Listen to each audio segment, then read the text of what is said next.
How to win investors with your go-to-market strategy. I've seen hundreds of CEO pitches, and the go-to-market strategy has to be the most misunderstood part of developing your pitch deck. And because it's misunderstood, you can screw up your chances of getting an investment because you appear not to have a go-to-market strategy, which is the whole point about having a go-to-market strategy slide. I don't want this problem to happen to you. And that's what today's video is all about. I'll explain why your go-to-market strategy is so important, what makes a good go-to-market strategy, the steps to determining your go-to-market strategy, how do you get an investment with your go-to-market strategy. I hope you like it. Hi, I'm Brett. On my channel, I help early stage startup CEOs like you raise money and grow your startup. So if this sounds like you, then hit the subscribe button and the bell so you get notified every time I release a new video. Let's get started. Why your go-to-market strategy is so important. Imagine this scenario. You're an investor and a startup CEO is pitching their company to you. The company seems to have groundbreaking technology. The market is huge. Everything seems poised for success. Then the CEO gets to the go-to-market strategy, and it's clear the CEO has no idea how customers are going to become aware of their company. Now you, the investor, are worried. You know, because you've made lots of investments, that a startup has virtually no chance of success without a well thought out go-to-market strategy. You, the investor, weigh the risks and you pass on investing on what would have been a promising startup. That's the deal. To get an investment, you want to have everything planned out and going for you. That includes your go-to-market strategy. So let's get it right. What makes a good go-to-market strategy? A good go-to-market strategy positively answers the following questions. Number one, what customers are you targeting? Now, hopefully, in your market slide and your competitive analysis, you've told investors already how you're better than the competition and the niche that you're targeting. You want to remind investors that you are targeting a specific group of customers. This should be the customers that make up your served available market. Everything is linked together in a good plan. That's the first thing you need to do with your go-to-market slide.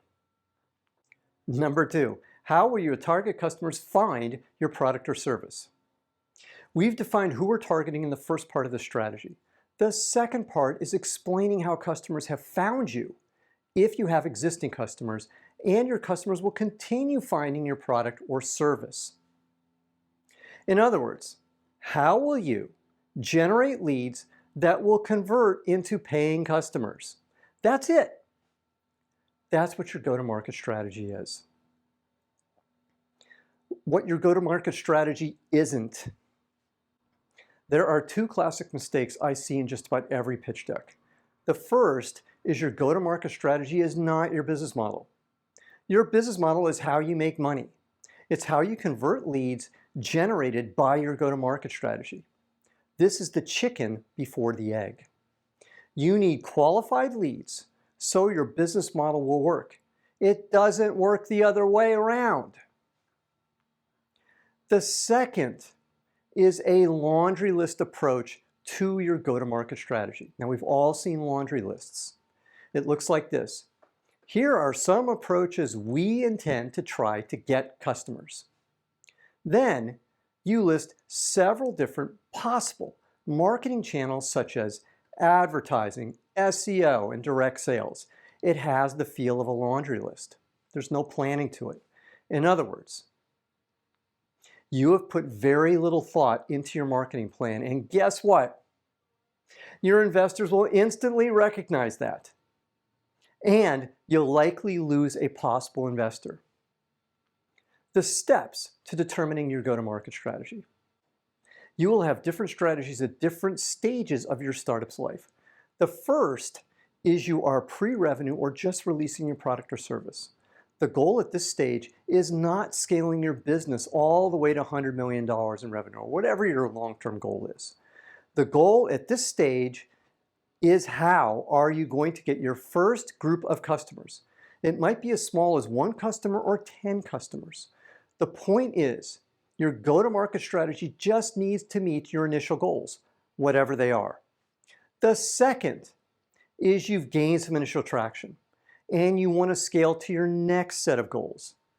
Now you're likely shifting to specific revenue goals at this point. Let's walk through how you determine how many leads you need to generate. Let's say the goal is to generate 1 million in revenue.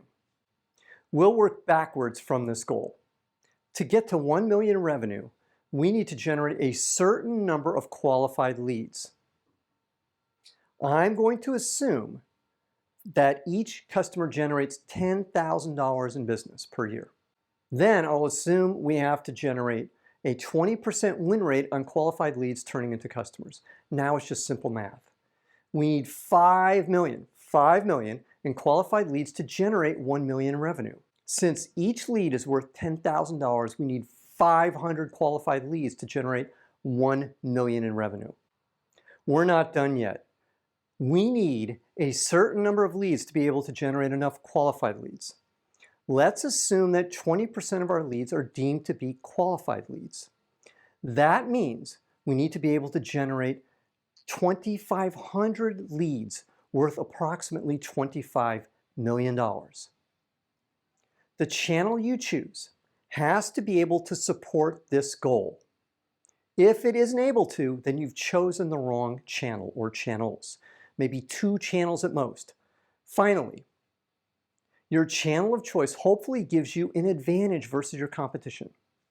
For example, a company I work with used print advertising of all things to drive growth when the competition was using an online strategy. The company, which took only $75,000 of investment, went on to be acquired for $100 million.